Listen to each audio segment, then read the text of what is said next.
On a quiet Saturday night, Harry Collins did what he had done countless times before. He called his dad. Harry was 17, caught in that space between childhood and adulthood. Old enough to crave freedom, young enough to still check in. He was at a party just outside their small Midwestern town, the kind parents worried about but ultimately allowed. Loud music spilling out of open doors. Teenagers drifting from room to room. Cars lined up along a dark country road. Nothing felt dangerous. Nothing felt urgent. His voice on the phone was steady, familiar, responsible. "Dad, I'm gonna stay the night," Harry said. "I'll call you in the morning." It was an ordinary promise, one parent's here every day. And it would be the last time his father ever heard his son's voice. Just after sunrise, the phone rang again.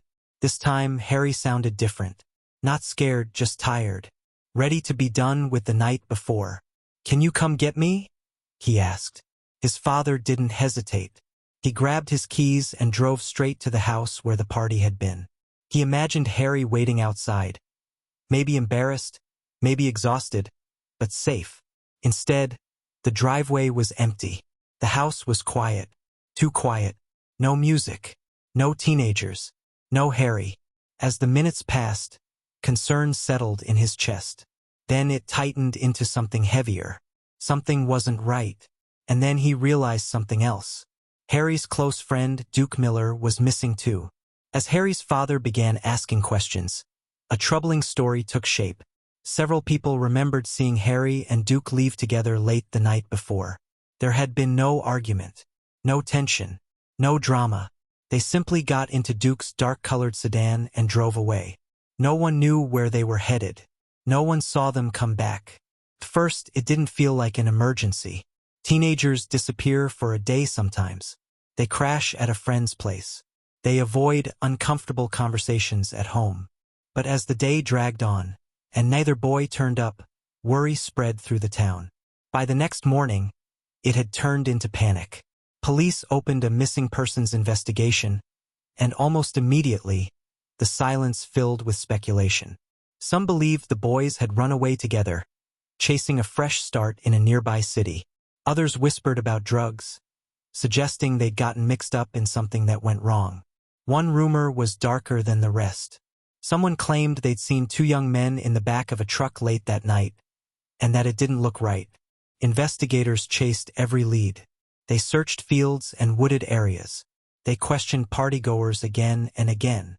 They checked hospitals and jails. They reviewed phone records. Nothing led anywhere. There was no evidence of violence. No confirmed sightings. And most unsettling of all, Duke's car was never found. As weeks stretched into months, the case stalled. For Harry's father, the absence was unbearable.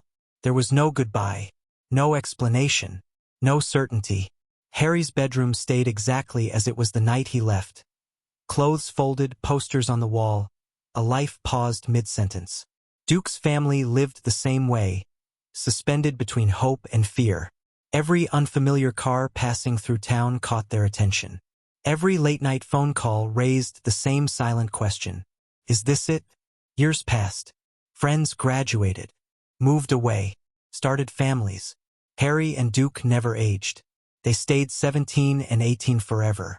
Over time, their disappearance became local legend, spoken about carefully, as if saying too much might reopen wounds that never truly healed.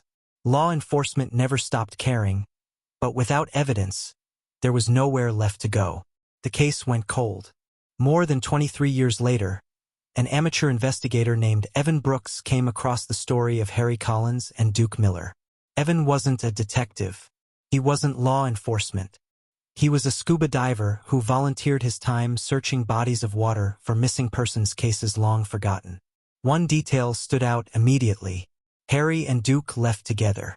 They left in a car, and they vanished near a river they crossed regularly. Yet there was no clear record of a thorough underwater search. Evan asked a simple question, one investigators decades earlier couldn't answer with confidence.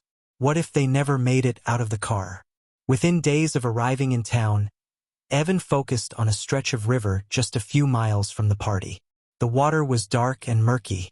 Visibility was poor. Decades of silt and debris had settled on the riverbed, hiding anything beneath. Then his equipment detected something that didn't belong.